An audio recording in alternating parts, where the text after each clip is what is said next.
అంటారేమో కానీ దేవుని మందిరంలో కూర్చొని ప్రార్థన చేసుకుందామే. దేవుని మందిరంలో ఈరోజు వెళ్ళి వాక్యం వినొద్దామే.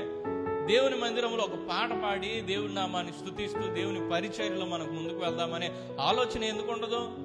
నీవు చర్చికి వెళ్ళి కూర్చున్నంత మాత్రాన మనకున్న సమస్యలు తీరతాయా? చర్చిలో ఉండి ప్రార్థన చేసినంత మాత్రాన మన అప్పులు తీరతాయా?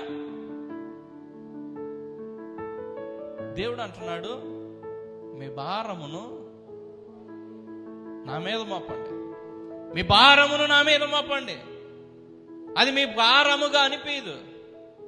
దేవుడు తీరుస్తాడు. ఎలాగో తెలుసా? నీ యొక్క పనిని ఆశీర్వదించి. దేవునికి స్తోత్రం. పనే లేదనుకో, దేవుని దగ్గర ప్రార్థన చేసుకొని వెళ్ళు, దేవుడు సహాయం చేస్తాడు. దేవునికి స్తోత్రం. నీవు దేవుని సహాయమును బట్టి ముందుకు వెళ్ళాలి కానీ సాతానుడి ఆలోచనలను బట్టి కాదు.